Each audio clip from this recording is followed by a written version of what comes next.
So the portal spring window technically closed, but as the rules state, if you have entered the portal by the time the window closes, you can just hang out there. I think they have Fresca. You can go play Jenga. You can do whatever you want to. Eventually, you need to pick a school, but you don't have to do it just like that. And the reason I know that is because several names are still in there. Now, I got a classic good news, bad news situation going on in Fayetteville, Arkansas right now. Remember Varkey's Gums? Remember the tight end that I told you so much about out of North Texas? And he was an All-American in the conference there, and he was one of the premier tight end talents in the portal. And I told you it's a huge win for Arkansas to land him. And I was right. Except that Arkansas unlanded him. What does that mean, Josh?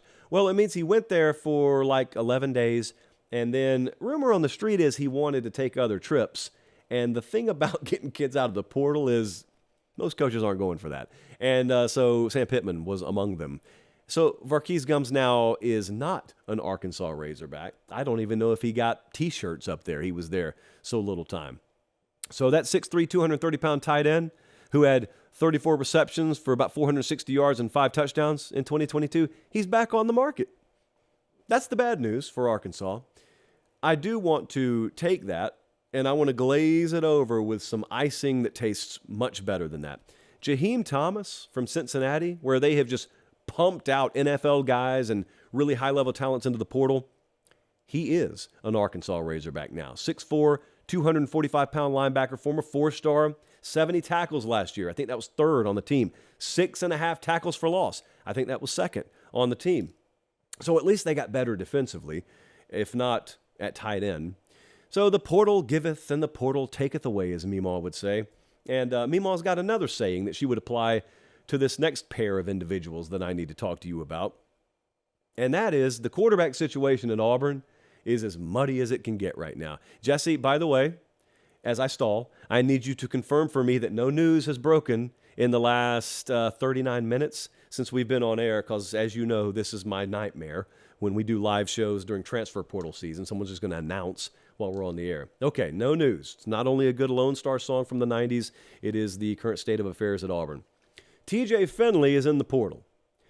Peyton Thorne is being crystal balled to Auburn left and right. This is what Meemaw would call a classic Lee County quarterback conundrum. We got one guy going out the door because he thinks one more guy is coming in the door. Peyton Thorne, of course, is in the portal from Michigan State, and I'm not even going to begin to retell you the story about what all went down in East Lansing that led to him going in the portal, because the receiver who went in the portal because he didn't want to play with him was going in the portal. Therefore, since he's going to be in the portal and I lost my other top receiver to the NFL, I'm going in the portal. You're not okay. I'm not okay. But that's okay because no one's okay. The Michigan State portal story. Or is it? Because I've got an update that's a little more positive for Michigan State in a second. But anyway, back to the Lee County quarterback conundrum. It looks like Peyton Thorne is going to be the quarterback at Auburn, or it looks like he's going to be a quarterback at Auburn. Now, I have seen Robbie Ashford be pretty vocal on the gram lately, saying, you guys are going to regret doubting me. I hope he's right for his sake.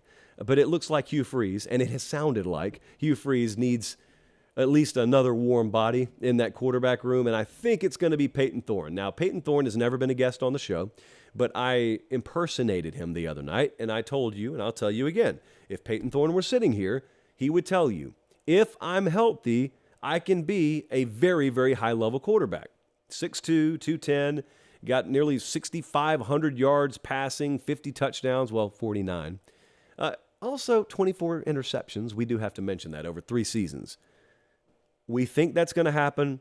Several crystal balls are pouring in for that, so let's just wait and see. Now, in the interest of ending things on a good note for everyone we've spoken negatively of, let's talk about Michigan State. You know, we saw a couple of guys go in the portal the other day. We saw 3 of them, actually. And one of them we just talked about, Peyton Thorne. Keon Coleman went in. We're going to talk about him in a second. But Charles Brantley, a corner, he went in the portal too. And then he withdrew his name. So Mel Tucker worked his magic there and at least pulled one potential loss out of the fire. I guess we're not going to end on such a positive note because I do still have to talk to you about Keon Coleman.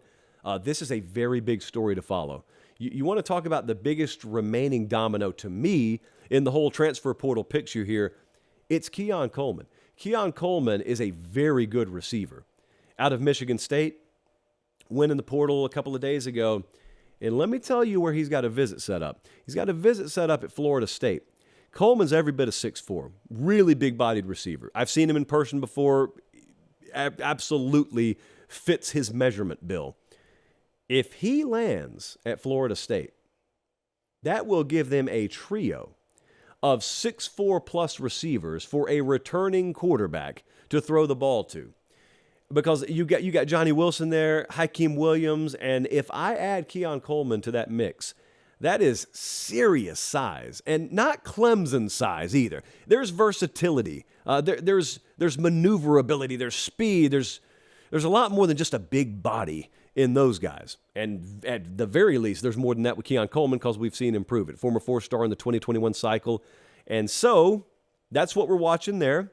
I also need to mention to you Caleb Brown, before I get to the final point here. Caleb Brown, 4-star receiver that was at Ohio State. He's committed to Iowa. He was the number 78 overall player in the class of 22. Iowa has looked around and they've said, well, if we can't necessarily match up with some of these teams in the Big Ten, we can go take as many pieces from them as we can. So they went and got McNamara, the quarterback from Michigan. They got Eric All, the tight end from Michigan. And they just got Caleb Brown, wide receiver from Ohio State. And I mean this in all sincerity when I tell you it can't get worse offensively for him. It really can't. So good on Kirk and Brian Ferentz up there. Now, lastly, I want to mention to you something that didn't happen. Malik Murphy, quarterback who lit up the Texas spring game and is running with the 2s out there, even though most people would have told you he was running with the 3s in spring. Absolutely not. Malik Murphy, not so shockingly, got a ton of interest from, as Chris Hummer reported today, multiple SEC teams, at least one Big Ten team, and at least one Pac-12 team. And that's interesting, of course, because Murphy was never in the portal. And I know that it shocks some of you to know a little bit of tampering. So just some light tampering going on there with Malik Murphy. I know it shocks you. I may dishearten you. But yes, this is a dangerous world we live in. Well, Sark in Texas were able to keep him on board. That's no small task.